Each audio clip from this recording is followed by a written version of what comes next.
Sveiki. Sveiki. Mes ir vėl su jumis po savaitės ir šiandien kalbame apie riebią odą ir kaip ją atskirti. Kas yra riebi oda? Tai riebi oda turi aiškiai matomas poras praktiškai visoje veido zonoje, žymiai greičiau blizga, žymiai daugiau išskiria riebaliuko, iš tikrųjų greičiau teršiasi oda.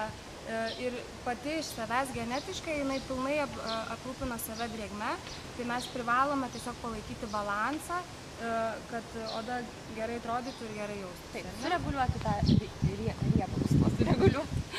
Tai gerai, pradėsiu nuo prausimosi. Tai riebi odai tiktų tokie lengvesni tie prausikliai, kurie tokie geliniai arba būna kaip putos, kurias išputoja, nes labai gerai sutrauks visus nešvarumus. Tai vėlgi, ingredientai dažnai būna ir tas pats arbatmedis, saldymedis, vaisių rūgštis, mielės.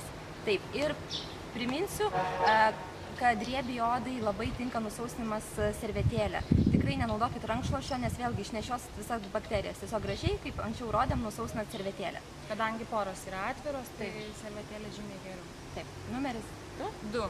Numeris 2 yra tonikas, tai po prausiklio naudojam toniką, tai tikrai rekomenduojam naudoti sutraukiantį toniką, tačiau jokių būdų be alkoholio. Tai galime rinkti su pipirmėtėmis, galime rinkti su mielėmis, arbatmedžiu, tačiau kodėl ne su alkoholiu?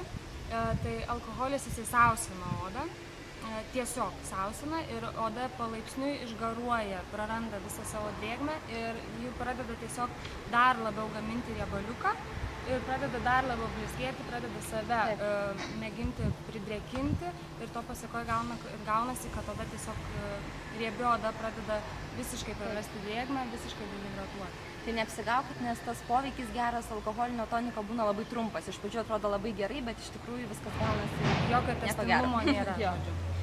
Tai toliau yra dieninis kremas.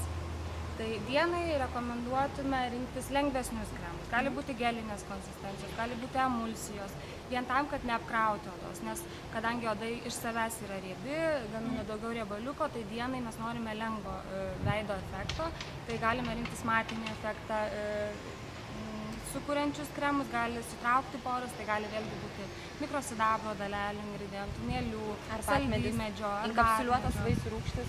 Būtent inkapsuliuotos, kad nereaguotų su saulė ir nesigamintų pigmentinės dėmės. Taip, aš galbūt dar paminėsiu saulės apsaugą, kuri būtina visiems odos tipams.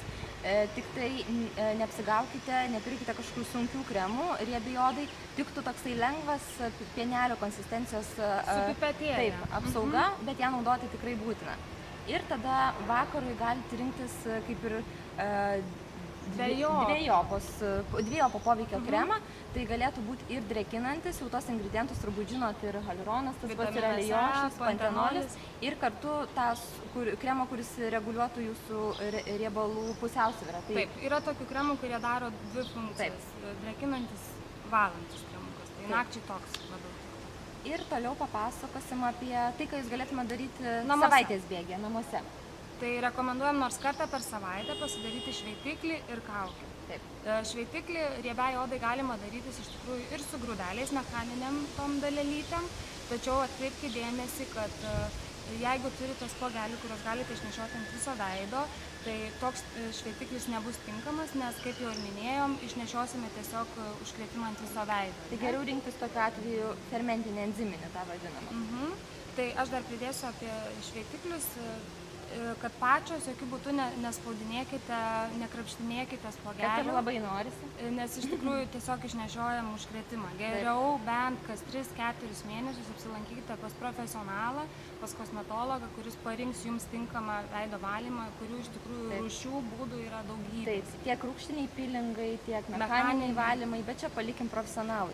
O dar ką po šveitimo, tai aišku labai gerai pasidaryti kaukę, tai riebi odai puikiai tiktų visam veidui porą sutraukiančios kaukės, riebalų sutraukiančios, tai vėlgi kaolinas, mielės, fulerio žemė, įvairių molio kaukės iš tikrųjų, bet kartu galite padaryti ir drėkinančias kaukės, tai pakeisti galite. Drėkinančias tai vėlgi hialuronas, alijošius, tai kad ir drėgmę statyti, bet sureguliuoti tą riebalų išsiskyrimą.